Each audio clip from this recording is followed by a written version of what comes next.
مساء الخير جميعا. أهلا وسهلا فيكم في هاي الحوارية اللي بنتشرف أن نستضيف فيها زارا جوليوس ونادين فتالة. بما أنه حوار اليوم رح يكون بالإنجليزي، اسمحوا لي أني أقدم الضيوف باللغة الإنجليزية. Hello everyone and thank you for joining us today. We're glad to be hosting this conversation between Zara Julius, who's joining us from South Africa, and Nadine Fatale, who is currently with us from Beirut. This conversation comes in conjunction with the exhibition in that same hour, in which both Zara and Nadine are exhibiting. Although today we'll focus more closely on Zara's contribution to the exhibition, namely her multimedia installation, Death is Part of the Process.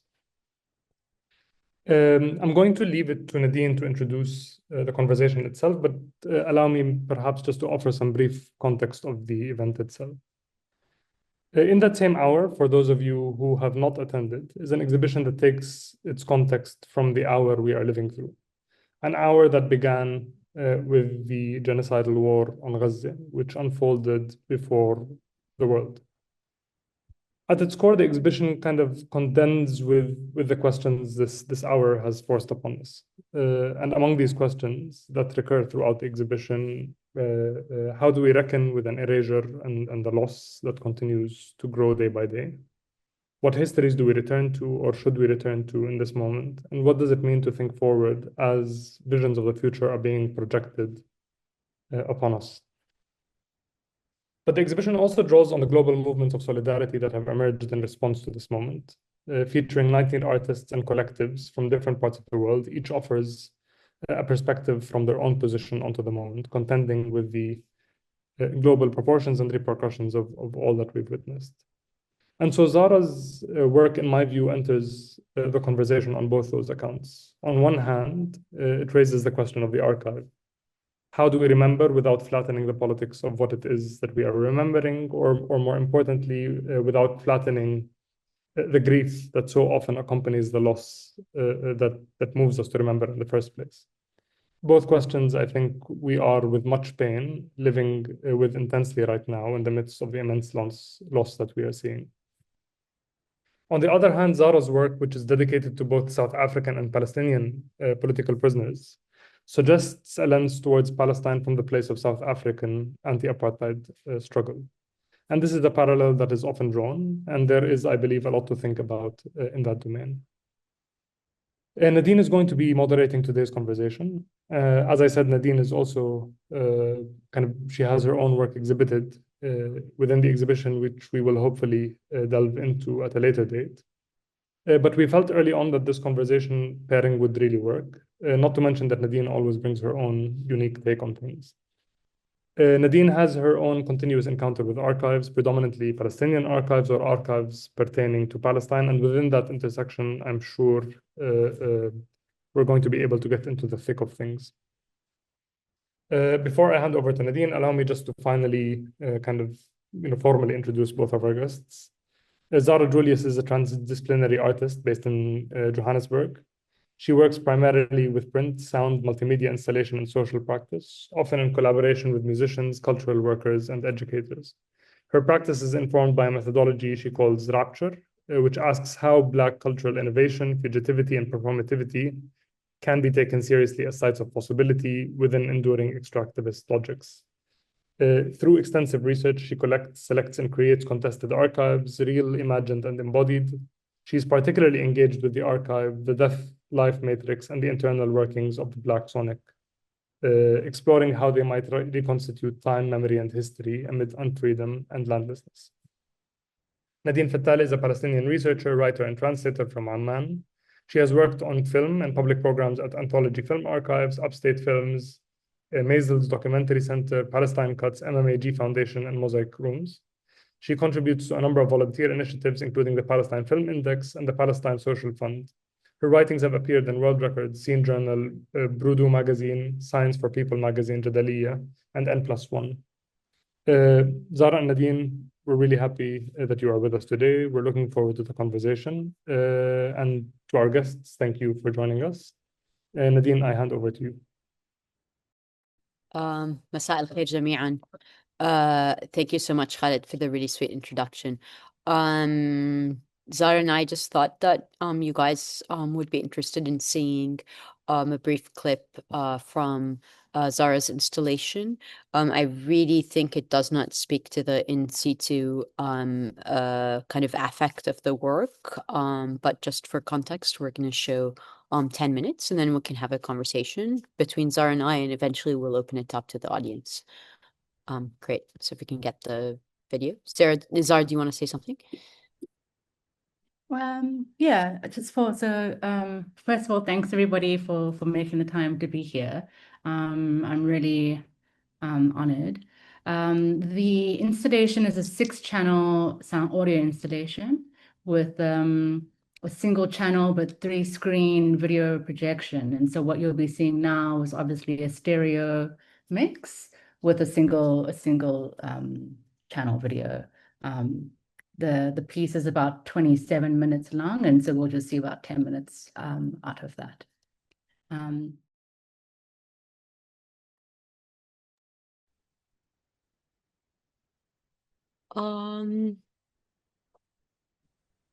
Yeah, thank you so much for sharing that with us.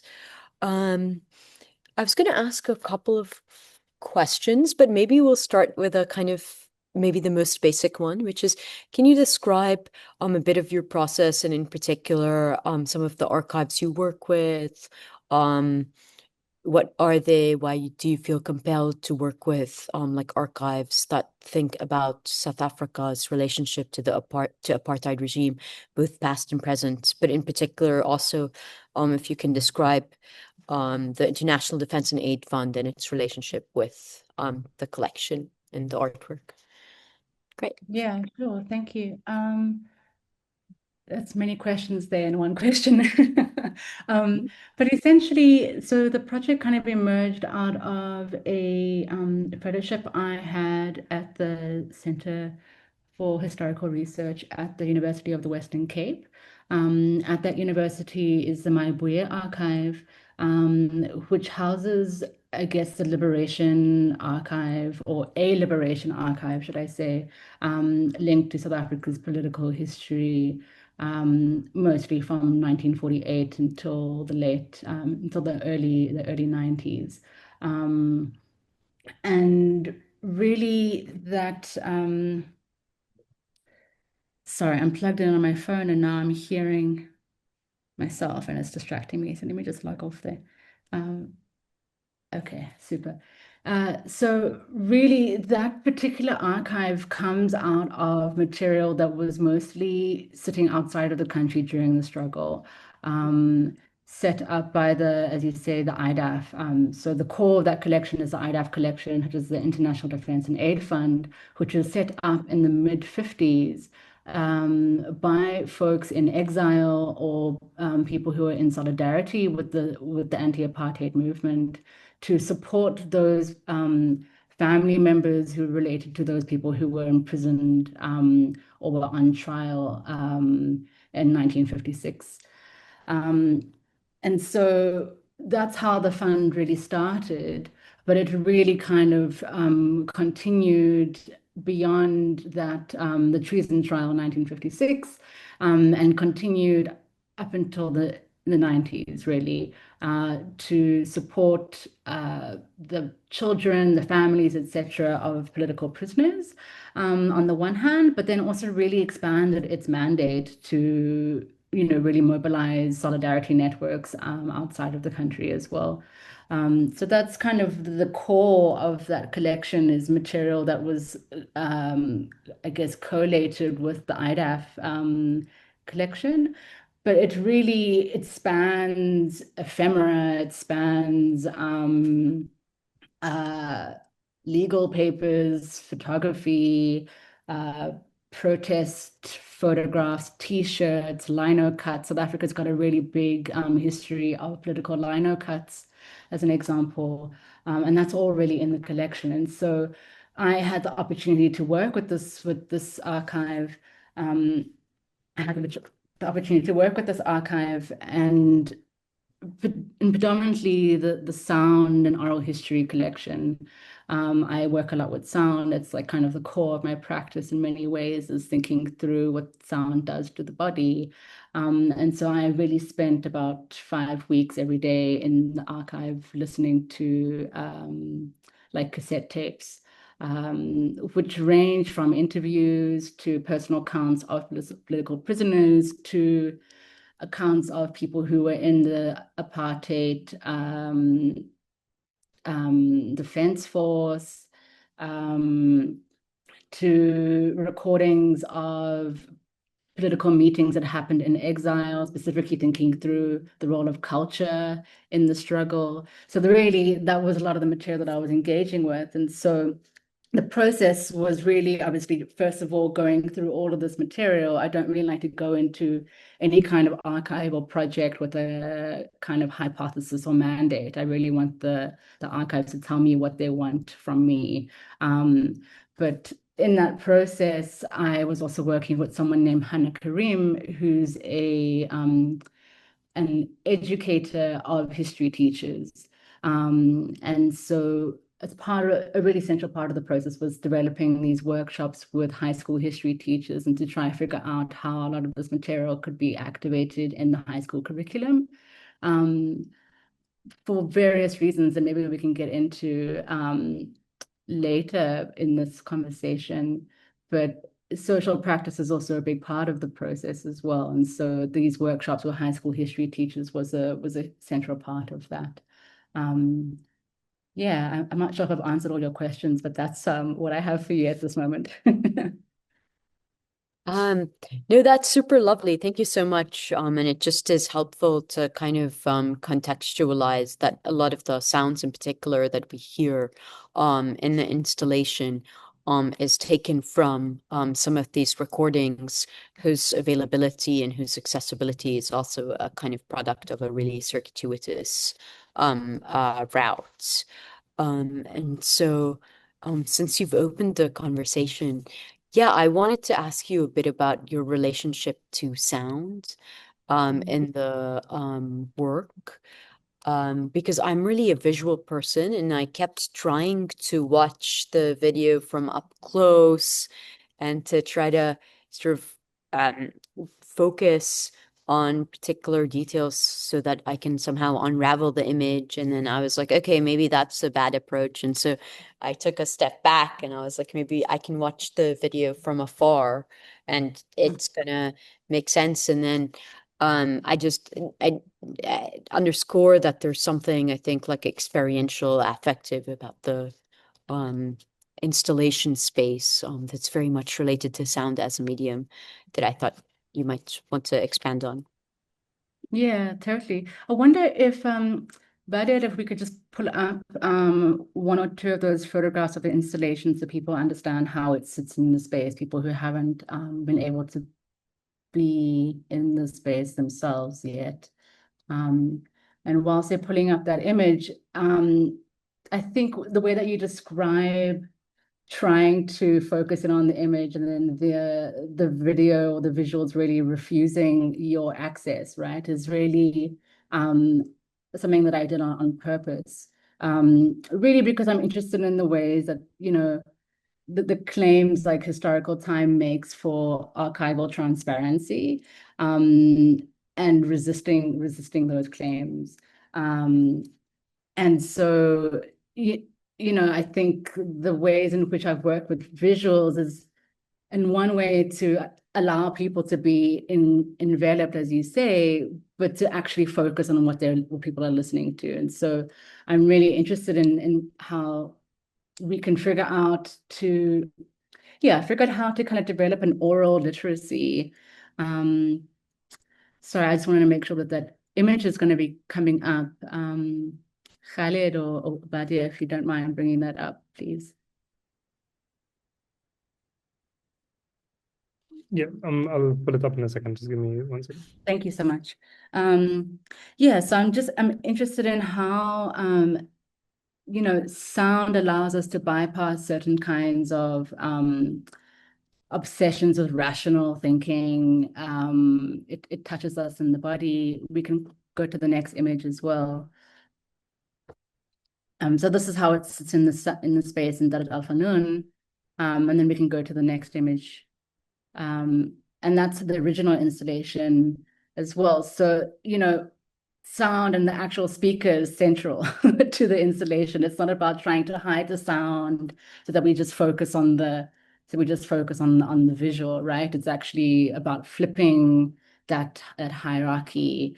And I think that's also a big reason why, you know, I wanted to work with history teachers and thinking through the history curriculum, because in many ways we can understand what, you know, the history curriculum offers us, but we can do all of that intellectually and not actually feel what's at stake in that process, right? What's at stake when we're looking and learning about our past. And I think sound really forces that kind of reckoning. Thanks so much for showing those images. You can take that down. Just good to give some context to people. Yeah, so that's, yeah, I think sound is really expansive for the ways that it touches you affectively and emotionally. Yeah, that's super beautiful. I mean, I'm not an artist by training, but I sort of I think I share that concern that we can trust what the image shows us a bit too easily. And I think that's part of the problematic that I try to bring up in my work, for example, that's shown at Darat al-Funun, where the objective is, like we see on Instagram and in so many different places, so many of these historical images of solidarity with so many different struggles, and we see lots of the recirculation of material from the 70s, and we believe, I think, in a somewhat superficial way in what these images mean. But I think like it really, the onus is to think how the image opens up a portal to contest the past and to see how solidarity is not to be, I think, assumed, but something that is defended and in not uncomplicated ways. But yeah, I'm sort of curious to hear about some of the ways in which the legacy of apartheid in South Africa is contested through your work vis-a-vis a kind of official narrative or something like that. If there's an anecdote or a particular example that's helpful, I'm just super curious. For sure. I think there's a variety of things. I mean, central to the work is really thinking about who gets to narrativize the past, right? What does it mean when we are grappling with these difficult histories that are packaged with histories with a capital H, as opposed to understanding them as multiplicitous and hyper-local, actually. The way that the 80s, if we just take one decade, right, of the struggle, the way the 80s was experienced in parts of Johannesburg were vastly different to how they were experienced in the Cape. And, you know, the archive obviously fails to capture these nuances. I think another issue with the archive in some ways as well, so there is some representation of grassroots movement. You know, the ANC, the African National Congress, really like hijacks the narrative of who were the big players, as it were, beyond just like Nelson Mandela, right? I think obviously we have a huge amount of respect for what Mandela did, etc., but we're also all tired of hearing about him because there was so much more that, you know, there's so many more stories and figures who really played an active role in actually trying to give us a different kind of promise that we have yet to really experience or see. And so that's really, I think, a huge part of the work. Is not just about this question around who gets to narrativize the past, but also what is promised from the past that we actually haven't received yet. And I think that's like a really important question, regardless of context, actually. Even I think in the clip that we listened to, there's somebody who's like a university student as part of the Black consciousness movement, which was obviously quite prominent in the 70s. You know, essentially saying he's not so sure that we've really figured out what we mean by like freedom, like what kind of future are we actually trying to attain here? You know, we all know who the enemy is, we all know what we're trying to get rid of, but what does liberation actually really look like?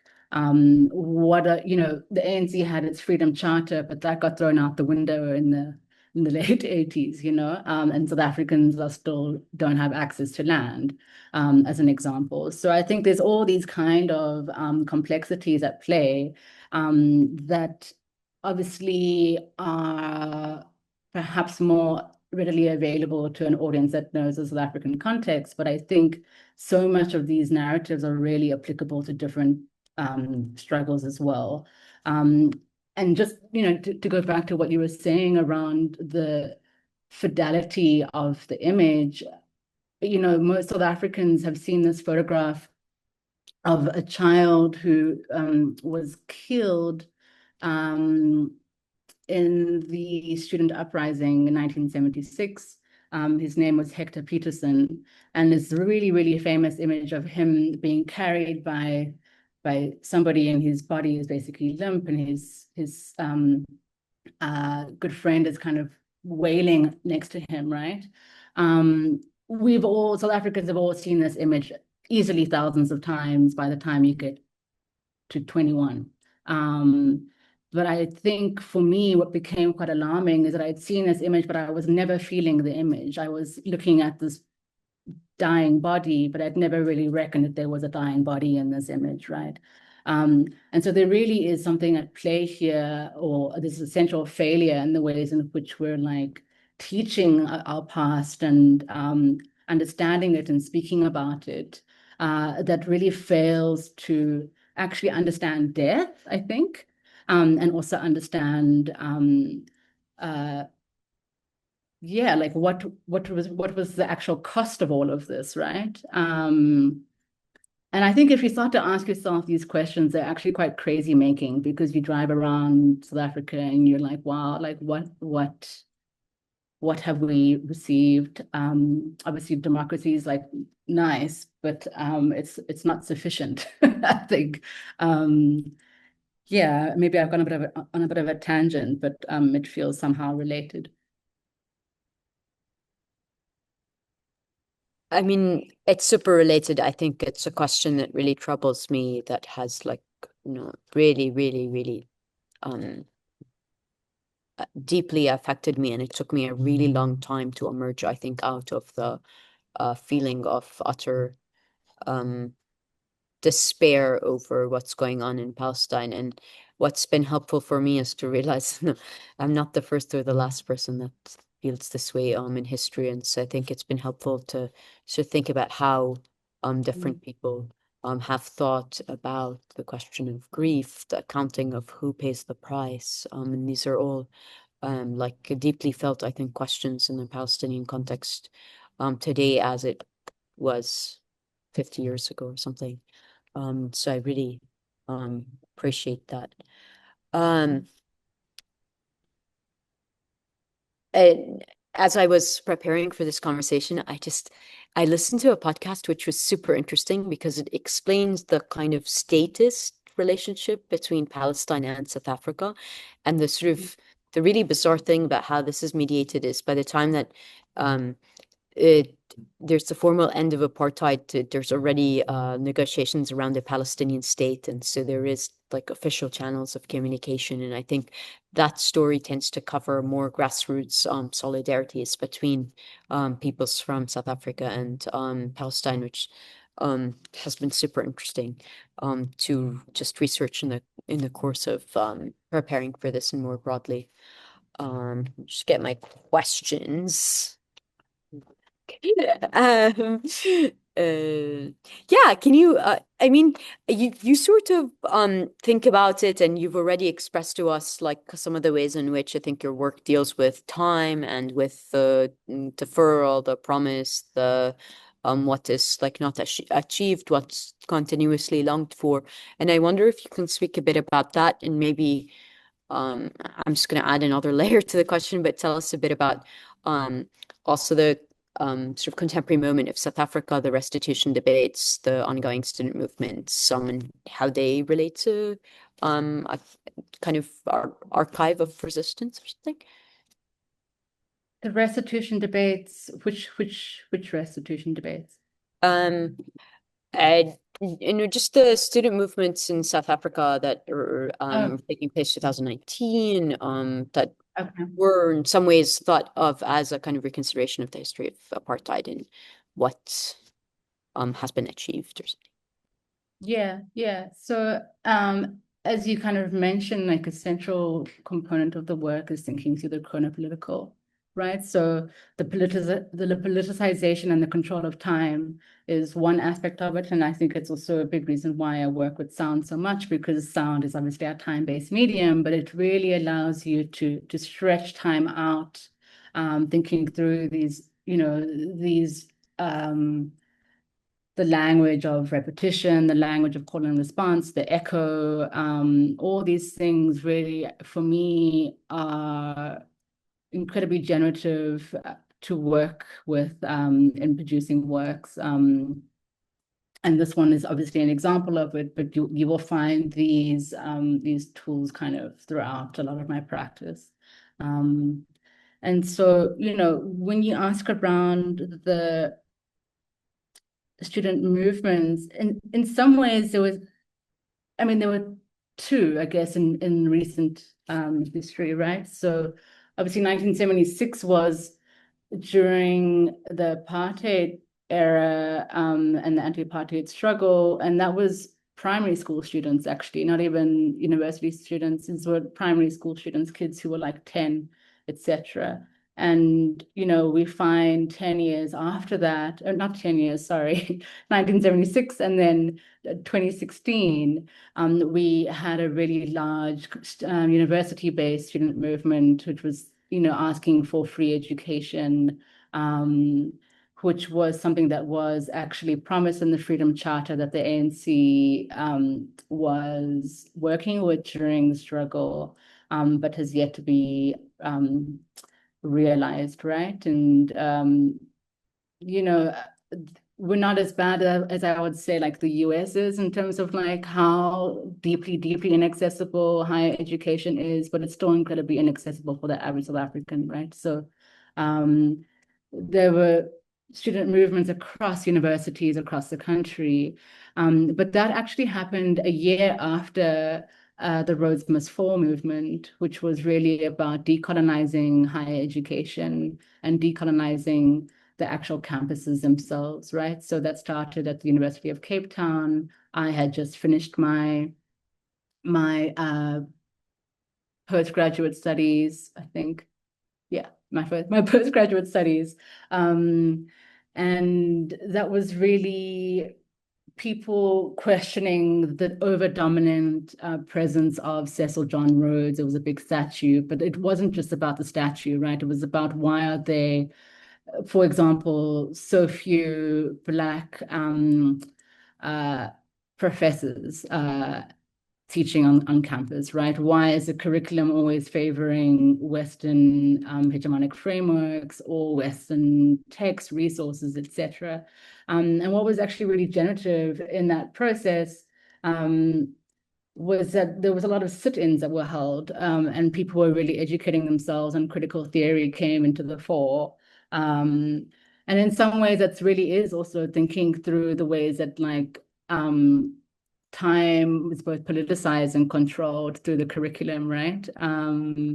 And it was actually quite beautiful. I mean, obviously, it was also very violent, but it was really beautiful to be sitting with a whole bunch of people and asking each other questions for the first time, not just about the curriculum and about knowledge systems, but also about each other. Like, what does it mean to be a Black woman sitting next to a Black woman and having conversations when our bodies actually take up space so differently? And we're having these really, really honest and vulnerable conversations with one another. And, I think just bringing it back to this work, I think so much of my time inroads must fall really sedimented a lot of these kinds of questions, and the I think like the interiority actually that I insist on finding in the archives. So obviously the archives are these kind of institutionalized spaces, but I'm really interested in finding these moments of deep intimacy. And so someone can be having quite a didactic conversation on a recording, but it's, for me, it's not just what someone's saying, but how someone is saying something, or the affect that is coming out of something like or, you know, those things carry a lot of weight for me. And I think it, in some ways, it reminds me, now that we're speaking about it, of the kind of intimacy and the difficulty actually of having these conversations with one another, when we were having these kinds of sit-ins and hijacking university buildings, etc. Yeah. Oh, you're on mute. Thank you for sharing. This is a bit of an oddball question, but I really appreciate some of the things that you've said. Yeah, I work with some Palestinian oral history archives, and just to be able to understand like the general mood of particular moments that I'm trying to write about. And what's remarkable about the Palestinian ones is a lot of them are video recordings, and so you can even trace body and gesture. I know that you'd mentioned that the ones that you sort of work with are cassette recordings or something. But for the Palestinian ones, I think it's it didn't come to me naturally at first, but I came to really appreciate, I think, the affective and the gestural ways in which the way people are speaking and projecting is makes you feel how deeply intimate and personal some of these narratives can be. So yeah, And I think it's interesting, like, so I mean, when I was hosting these workshops, I had 2 different workshops, and each workshop about 5 or 6 history teachers from different types of schools, so both private and public schools, came. And, you know, as a high school history teacher, you're not taught about sound as a method of teaching, a method of learning, you know, apart from like oral comprehension, and that's mostly in like English. And literacy. so, yeah, exactly. Yeah. And, you know, I think what was interesting about working with these history teachers was how sound forces you to lean in a way that video doesn't demand of you, which I think is also why I'm a little bit obsessed with it as a medium. Is I'm like, I realize that I'm somebody who feels very loudly. Actually, I feel very deeply and very loudly, and I'm constantly trying to be like, why won't you all also feel very loudly and deeply with me?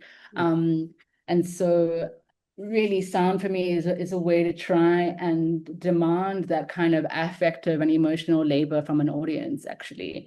And I think there's something about video. I mean, of course, I haven't seen the material that you're speaking to, and in no way am I discounting the impact of that material, right? But I think, yeah, sound really just demands a kind of vociferation, if you will. And yeah, a lot of these history teachers were kind of saying, because they had nothing to grasp onto, they were able to transplant themselves actually onto the speech and the audio that they were listening to, which is so interesting. And it's also just why I love working with a kind of social practice element in all my projects, because I'm hearing and seeing something in a particular archive, and the people that I'm inviting in are engaging with it completely new, you know, and often not with this like high oral literacy or whatever that maybe I like to think I have, which is maybe also just arrogant, but you know, and that it really forces me to listen differently, actually, again. And that's also what's so lovely. And, you know, having a group of people who are from all different parts of the city. This was all based in Cape Town, where I did this work, even though I live in Johannesburg. But, you know, Cape Town's an incredibly stratified city. And racial segregation is actually such a huge part of the way the city still functions. And having history teachers from all different parts of that city speaking to these exact questions, and also trying to do it through sound, without gesture to hold on to. Yeah, it was a really generative experiment, I think, for everybody. Yeah, I just interrupted you there, but I think it's something to speak to, the way that it forces you to lean in a different way. Yeah, and I think it's I don't know, I've really gone through a really intense year and a half, but I think it's forced me to think about listening as also an ethical practice, and trying to make space for others in a way that I think the visual just does not operate in the same register. Maybe I think this is like it follows, and so there's questions that are coming into the chat, and so perhaps I can read one. I'm sorry, I'm getting questions from anonymous attendees, so I'm just going to read the first one. Reflecting on the work now, do you think art can allow us to feel something we did not experience?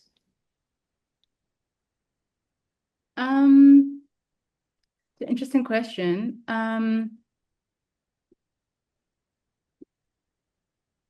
I don't know that that's like possible, actually. I mean, I guess what I would rather say is that it's not ever my goal is to, you know, say, hey, you never experienced this thing, but I want you to feel it.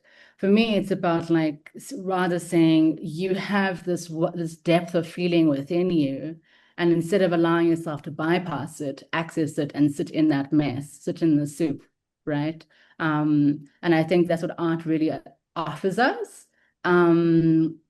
If that's the artist's intention, right? There's a lot of art out there that isn't about us feeling anything, and that's also totally fine and justified. But for myself, I just want everyone to have big feelings. But yes, I mean, with this particular work, for me, it's not so much about saying, hey, we should experience apartheid. It's actually not even really about apartheid, right? It's really about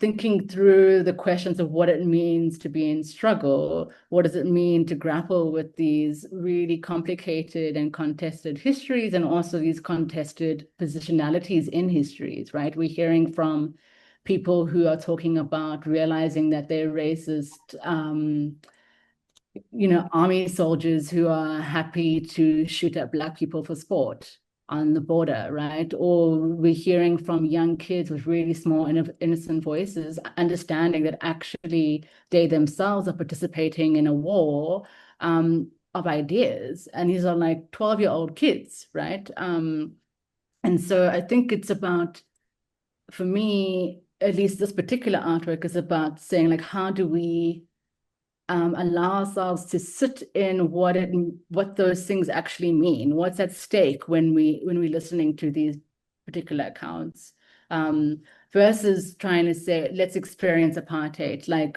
it's not, maybe people are interested in doing that work. It's not my personal focus. I'm more interested in sitting in the kind of crevices between trying to understand what these histories have left behind and what they've failed to really deliver.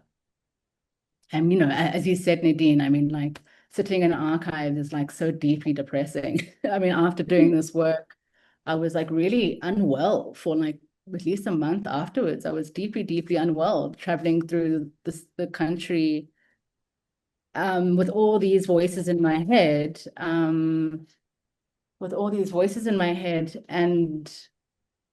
also seeing my country in front of me and how little has changed from the ways in which people are speaking about it, from tape recordings from like the 60s, 70s, and 80s, you know, like it's a lot. And that's the feeling that I'm really trying to capture.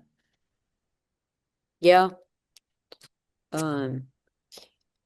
I mean, I'm just I'm gonna finish your thought and then we can move to the two other questions that have been asked in the chat. Yeah, I wanted to ask you about some of the challenges that you feel you encounter with your work. Like I think a work that somehow foregrounds grief is very much speaking its own, I think, challenges and bringing them to the forefront. But I'll ask in a somewhat different way and by sharing a personal story. I think at some point, like almost exactly a year ago, I got asked to write something. And sometimes when I'm sort of interested in the topic, I'll say yes so that I have a chance to think about it. And I got asked to look at the like personal archives and ephemera of a Palestinian political prisoner that are available online through an institutional channel that like I can drop the link if people are interested. But and so I was trying to engage, and it's part of also my attempt to engage what it means to think the Palestinian archive as in the context of loss and dispossession. Like I think amongst the Palestinians, there's a very deep sense in which the loss of the archive is somehow a giving up on history, and therefore any form of archival collecting, exhibiting, digitization, or sharing is somehow an act of reclamation, etc. But I was super troubled because I'm looking at these personal photographs, some personal writings, and I'm utterly unable to say anything about them. There's a problem of the mediation of, I think, a political ideology of the particular family that I was trying to engage with. But there is something also that feels deeply like unsettling about how certain political prisoners become are both lead a certain personal life and then become public and iconic in a certain way. And so what are some of the, I think, like ethical challenges of doing this sort of work? Because I really share with you, like it's I've tried to quit my PhD 5 times because I don't think I can live up to the challenge of engaging with some of this material. Yeah, I mean, I deliberately like didn't engage with any recordings of very known. I mean, that's half true and half a lie, you know? Like, there's no recordings of Nelson Mandela whose voice is so like particular. Everyone knows his accent the world over, you know. So that's like an example. There's no Desmond Tutu for the same reasons, because these are two figures who, well-intentioned, but the Mandela who went into prison and the one who came out are two very different people. And I think that conversation is not had enough, like he came out and he was saying that he became like besties with his prison guard. I'm like, in what world? You know,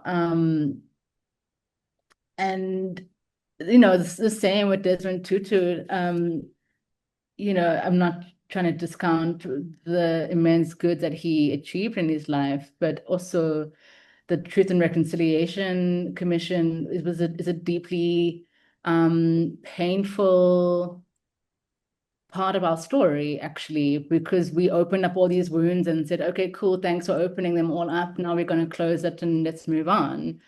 Just for the audience who's not aware, the TRC was essentially like our Nuremberg trials, but with very few actual convictions, right? So it was more about airing out the truth of what happened to a lot of people who had disappeared, etc.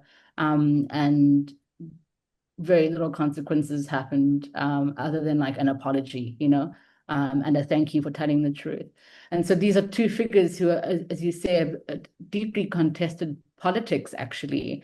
I'm not so interested in working on these figures who kind of enter into this kind of hagiography. They become saints. They're no longer allowed to be people who are flawed. And I think that's actually doing a disservice to the ways in which we remember the past, is that actually people, we spent the whole time during the anti-apartheid struggle fighting to be human. And by the time we so-called achieved that, potential moment of democracy where maybe we can be human. These people are no longer allowed to be human. Now suddenly they're saints. That's also like a deep dehumanization, actually.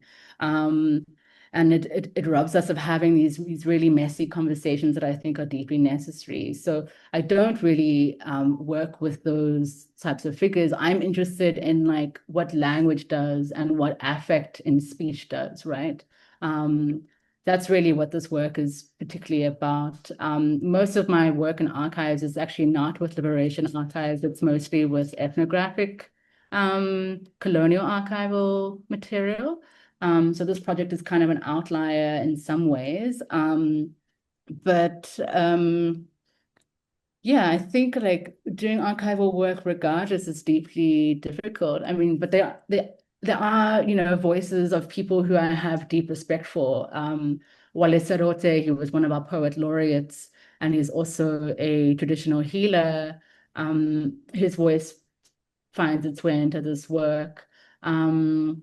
Khositsile Brawili, he's also was one of our poet laureates. He's Earl Sweatshirt's father, if just for context. But his voice also finds itself in there. And, you know, the word that he says repeatedly in the work is, it's dangerously exciting, thinking about struggle, right? It's dangerously exciting, you know? So it's less about like who he is as a person and as a man and his political ideas, but like these really interesting, quite cheeky turns of phrases that I think some of these people say that I'm more interested in, and what is sitting within these phrases.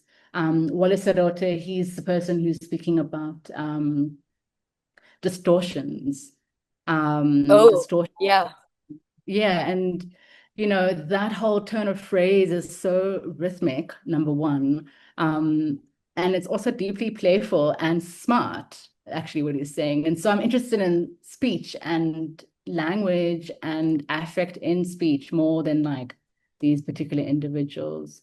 But yeah, I'm working with the Mayabuya collection. You know, it's deeply co-opted by the ANC, the African National Congress, who's our current majority in political majority in the country, who have deeply failed us. So yeah, there's always these deep complexities.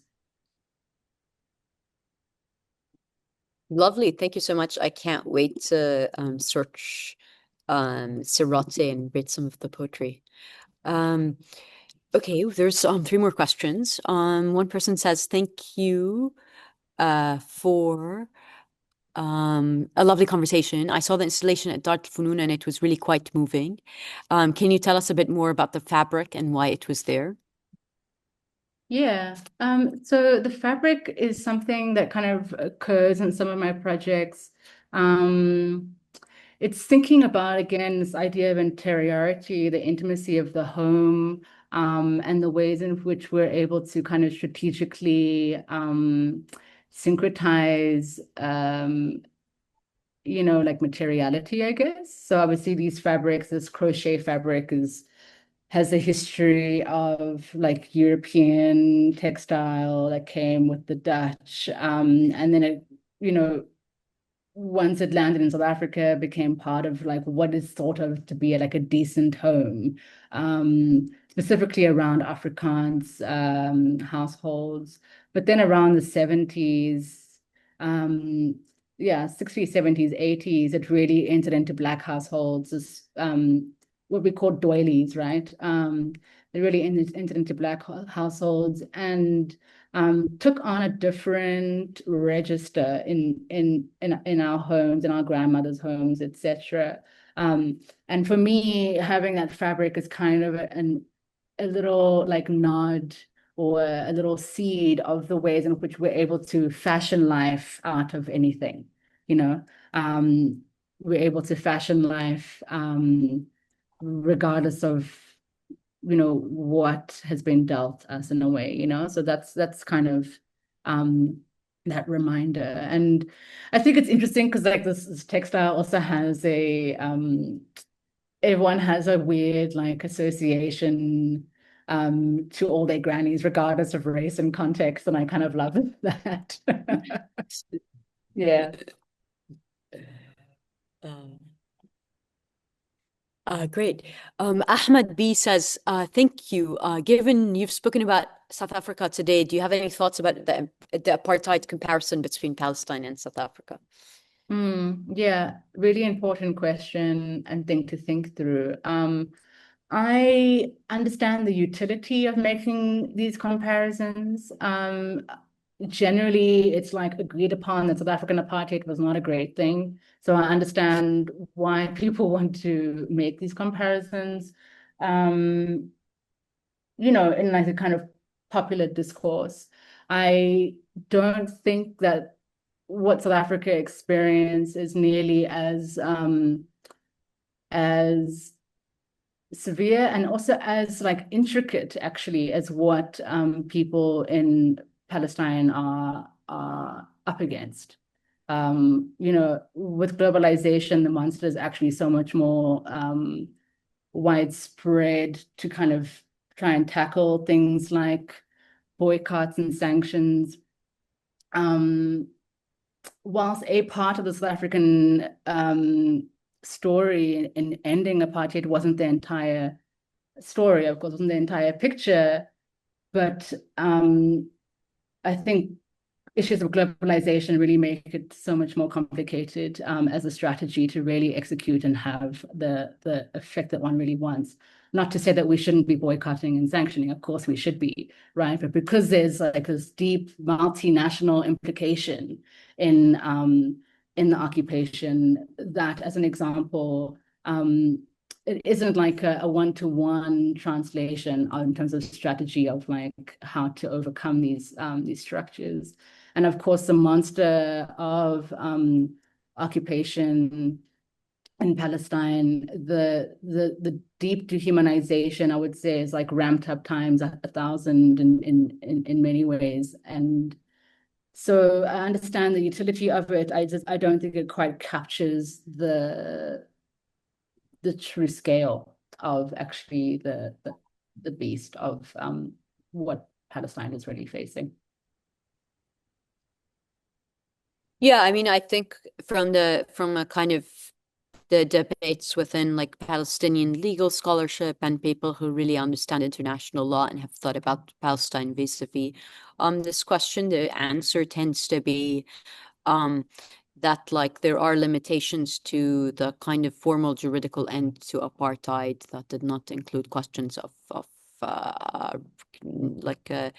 capitalism, research allocation, land, as you mentioned earlier, etc. And so I think these debates are quite informative. But I really appreciate like how much the conversation in Jordan tends to push back also against the apartheid analogy, because I feel it's generative, like it's good to think through. So thanks. I mean, it's like I think when we're thinking through like transnational solidarities, like in many ways we're understanding a lot of the work as like strategy more than like what is accurate, right? Or what is like if we're talking about judicial like accuracy, and I think there's so many strategies that we need to employ. Also just for like translation purposes, right? And so that's I think how I understand that comparison, but we also are aware that Palestine is experiencing genocide, not just apartheid, and these have very different implications, deeply related, and I would also argue that South Africa has experienced waves of genocide too, but that is, I guess, not part of this particular conversation that we're trying to have today. Lovely. James is asking, you had previously talked about primary school students playing an important role in the student movements that happen in South Africa. And my question to you is, what actions or techniques employed specifically by these younger students stood out to you as being truly impactful as compared to what college or older students that were a part of the movement had employed? So I think it's asking for comparison between maybe 76 and the primary school versus the kind of more legible student movements on campuses.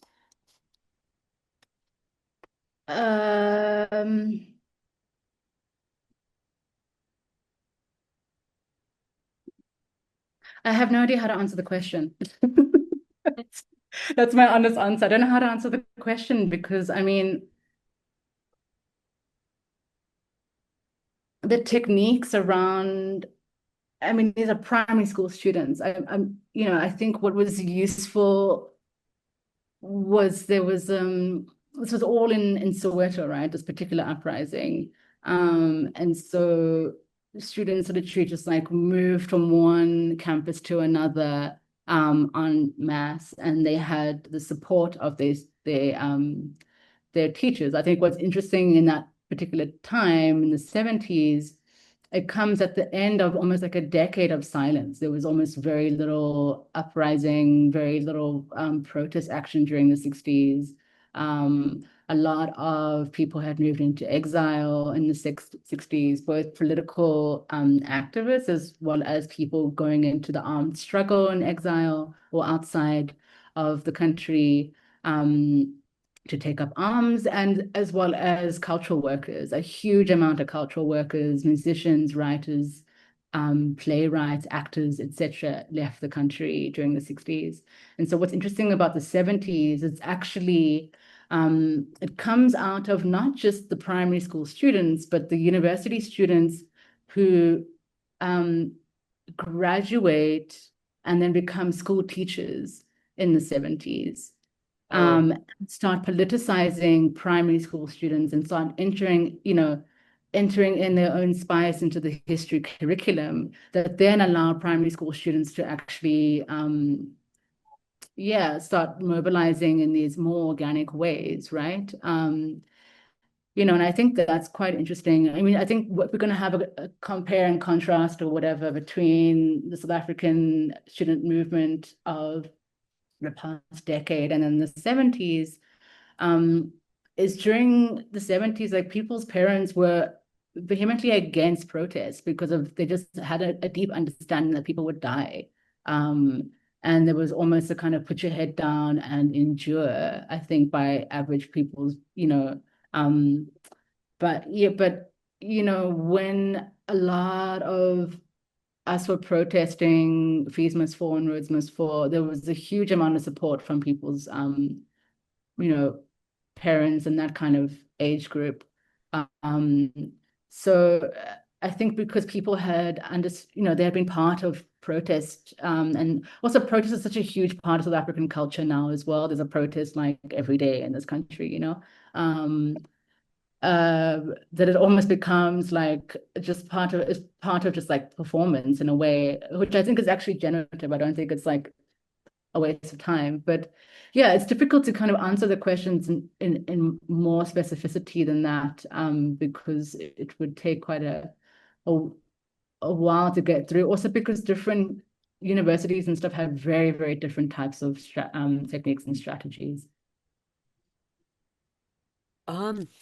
Yeah, thanks for adding. I think like it totally makes sense to think about the kind of teacher also as a kind of mobilizer. It's side, it must be a kind of trend across the third world, global south, because all the early kind of Palestinian formations that started within kind of the Arab national movement were so informed by teachers mobilizing students, both male and female teachers. Friend of mine just wrote a beautiful dissertation on this topic.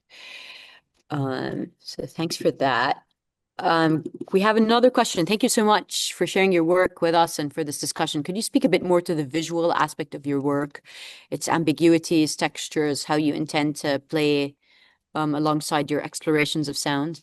So like +1 for the visual people. Yeah. So really for me, it's about how do I work with the visual to allow for a pathway into the listening. That's really the focus, right? And a pathway that doesn't insist on a kind of like rational cognition. My background is like a deeply like academic background, and I'm often trying to push up against that impulse in some ways of like being quite didactic or whatever, you know. And so as much as it's like a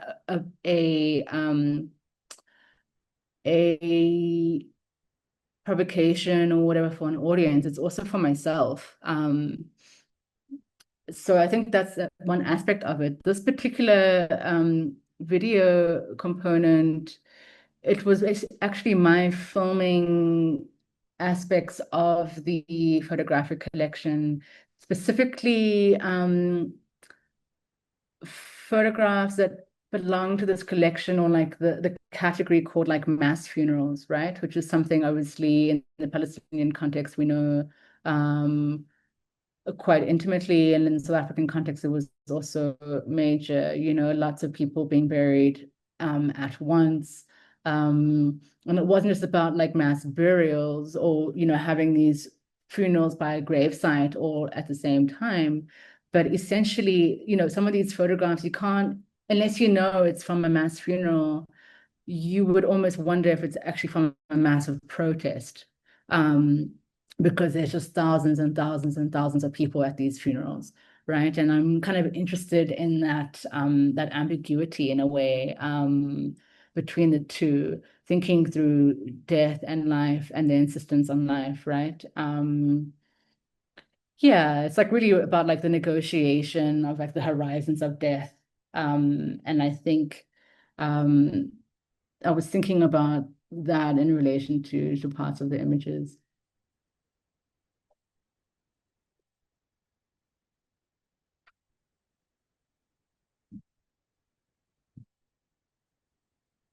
The title of the dissertation that I mentioned, my friend was here. I think she tuned out.